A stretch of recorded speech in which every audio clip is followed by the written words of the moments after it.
Kado, dito muna tayo sa meron pong naging pahayag itong si Professor Clarita Carlos, no? Nabanggit niya ito nga pong high politics daw na tinatawag sa pag resolba dito po sa tunggalian natin with China po, no?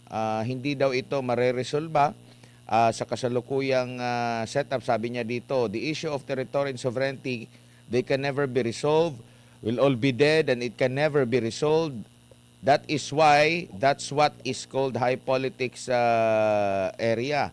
I just came from China with some of researchers and this was the Asian China seminar. My God, really, I was so awed by everything that is what happening. That is what happening there. Kitang-kita mo yung tayo, yung butas.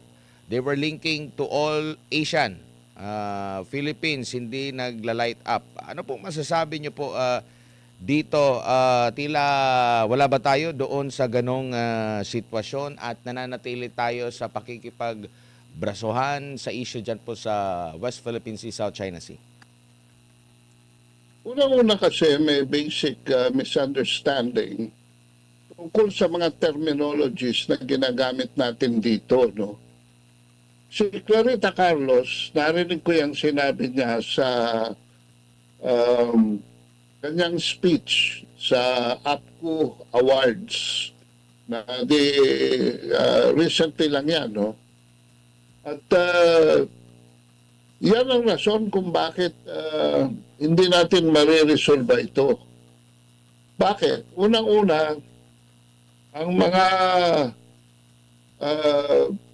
nagdidebate ay hindi nagkakatugma ng definition of terms. Sovereignty at sovereign rights. Sovereignty, territory, ownership. Sovereign rights, entitlement, delimitation, maritime delimitation.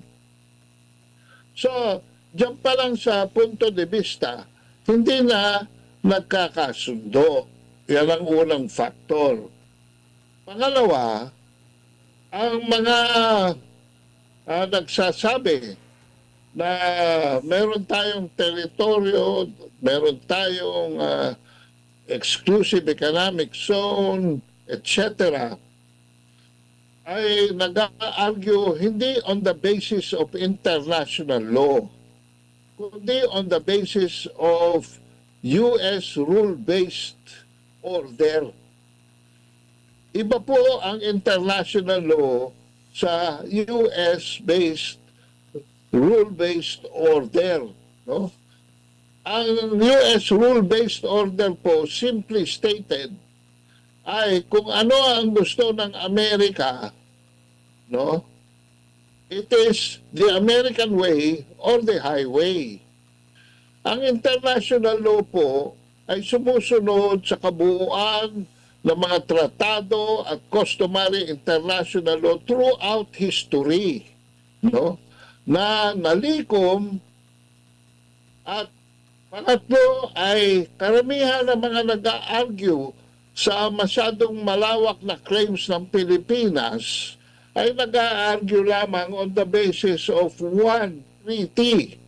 Ito po ang United Nations Convention on the Laws of the Seas. Meron pong more than 250,000 treaties eh. At hindi lamang yan tungkol sa maritime entitlements, kung hindi tungkol kung paano ang mga bansa ay magkakaroon ng teritoryo.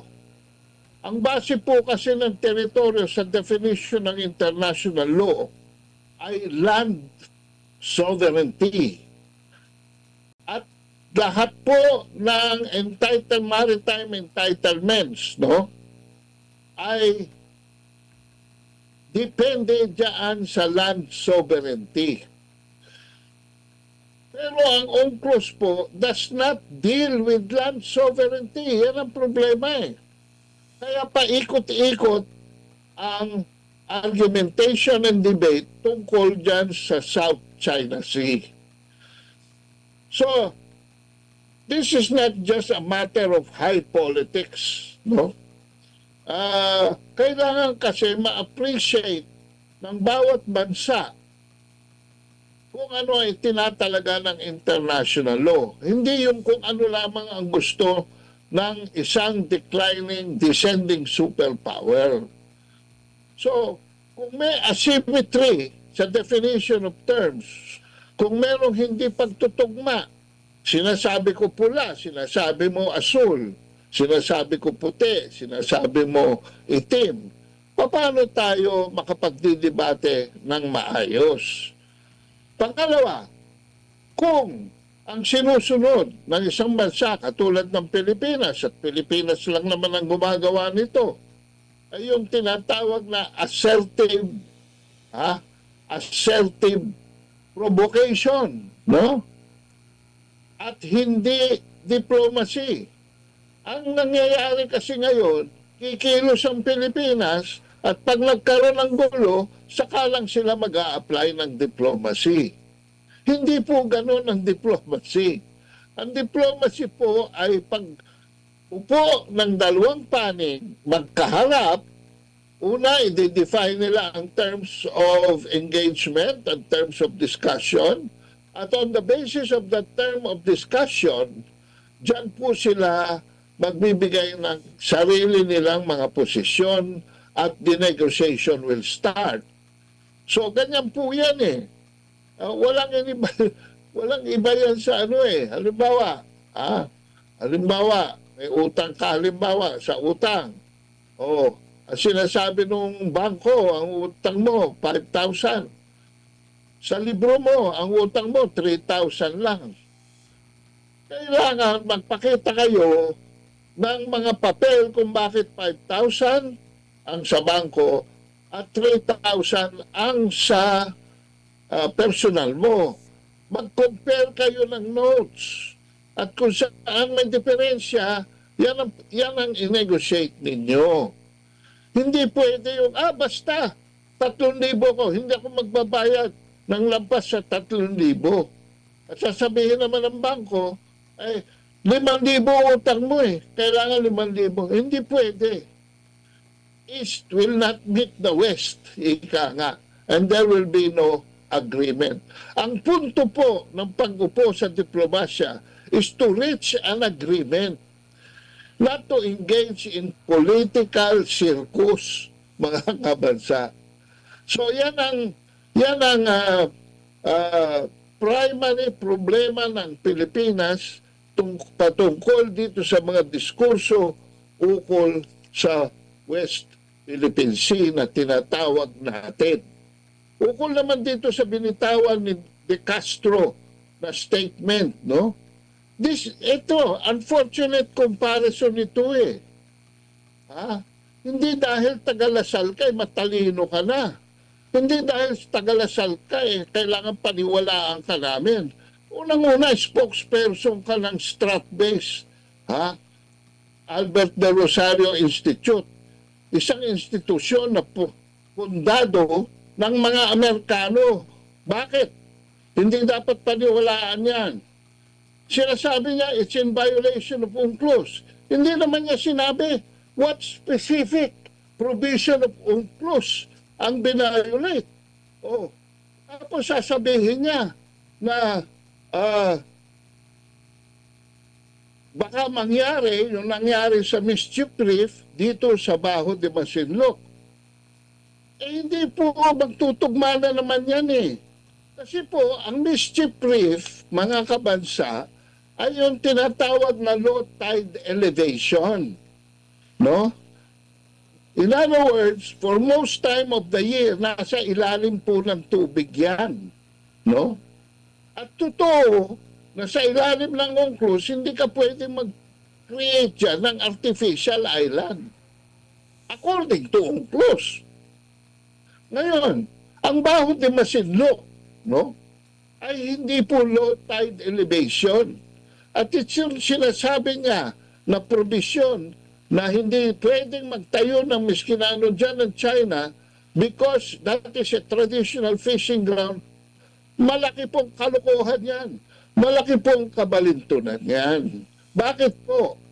Dahil precisely, hindi issue ng sovereign right ang pinag-uusapan natin dito, kundi sovereignty. Ang Baho de Masinloc po ay dineklara ng arbitral ruling na ROC, and a ROC is subject to sovereignty by definition by UNCLOS itself. So, nung mawala sa atin ang possession niya noong 2012, yan po ay sumailalim na sa tinatawag na effective control ng China. And effective control presupposes customary law, sovereignty by customary law. Doon po sa Mischief Reef, no? Artificial island po yun eh. Ito pong Baho de Masinloc is an island subset classified by UNCLOS and interpreted by the arbitral ruling. So, it is subject to sovereignty, it is subject to a 12 nautical mile territorial sea, but it cannot generate a 200 nautical mile exclusive economic zone. So, ano yung sinasabi mo, De Castro, na hindi pwede magtayo dyan ng miskina ano ang China? Samantalang soberanya nila ang nanunungkulan dyan mula pa noong 2012. At mismong si Jay Tariela inaamin yan sa statement niya sa isang video that I can provide strat-based kung wala kayong kopya. No? That, sabi pa nga niya, it is already an open book that it has undergone 4 presidencies. Oh, ano ibig sabihin yan? Oh, so, yan po mga kabansa, no? People are talking using their own personal interpretations, their own personal definition. And from there, gagawa sila ng analysis. Mali pong proseso yan. Mali pong proseso yan. China can do anything with Baho de Masinloc. China can do anything about Baho de Masinloc because by virtue of economic, by virtue of effective control and customary law, sila ang may possession ng island. By virtue of historic rights outside of UNCLOS, sila ang merong karapatan dyan. So, ano yung sinasabi mo? Where is that coming from? Opo, Kado. Ang claim po ng Pilipinas dyan sa Baho de Masinloc is on the basis only of a phantom exclusive economic zone. Contested po yung area na yan eh.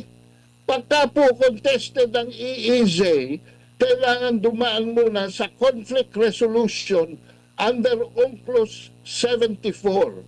Kayo po, mga kabansang nakikinig sa akin, pumunta po kayo sa UNCLOS, tingnan nyo ang Article 74, nandyan po ang conflict resolution na hindi pa na-achieve, ay kiniklaim na natin na atin ang exclusive puno na economic zone na yan.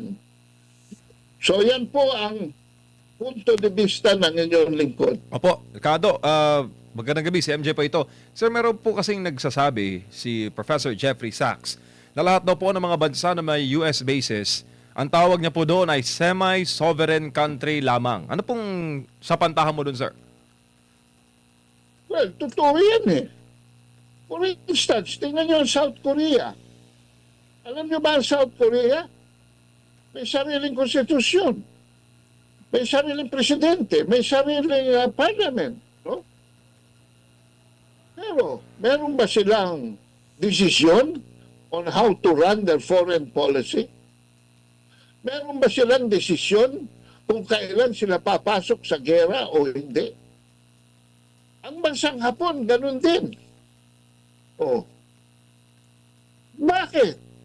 Dahil kontrolado noong foreign country ang desisyon na yan. Ultimo, ang Estados Unidos hindi sumusunod sa sarili niyan. Panuntunan eh. Bago pumasok sa isang gera, ang Estados Unidos, dapat ito ay papasa ng Kongreso nila. Sumusunod ba sila dyan? Ultimong konstitusyon nila, hindi. Sumusunod ba sila sa international law pag pumapasok sila sa gera? Hindi rin. Anong ginagamit nilang panuntunan? Balik na naman po tayo dito sa tinatawag nating rule-based order. The American way or the highway. No? Ang ibig sabihin, sa international law po kasi, lahat ng conflict resolution under the United Nations Charter must be undertaken through peaceful means. Peaceful means. Through various procedures like arbitration, mediation, bilateral or multilateral, entering into a treaty, into agreements on the level of basic agreements, protocol, or at the high level of a treaty. So talagang hindi po soberanya eh. Basta kayo ay nagpapasok ng langaw sa inyong isusubong kanin, hindi nyo na masasabi na yan ay magiging malusog sa inyo. The same thing with sovereignty. Ano nangyayari sa atin dito sa EDCA? Tingnan niyo mga kabansa. Kailan ba nadagdagan ng 4 na sites yung EDCA? February 2026. Ang ganda na ng dating ni Bongbong Marcos dahil nung Enero, second week of January of 2023, may pinangako na sa atin ang China na 23 billion in economic assistance, infrastructure, and investments. In addition to the unfinished projects, economic projects niya dito sa Pilipinas. Ano nangyari? Wala pang 3 linggo, umirma si Bongbong Marcos dito sa 4 additional sites. Pagpirma niya, nagbago ang timpla ng hangin. At ito'y nasa kasaysayan. In the past 3 years, ano nangyari? Unti-unti pong inimbargo ni Marcos lahat ng economic assistance na manggagaling sa China. So yan ang sinasabi ko. Hindi pwedeng maging full sovereignty basta merong foreign bases dito sa loob ng isang bansa. At huwag nilang sabihin yan at pinusupuhin nila ako na sasabihin nila, Philippine bases naman yan eh.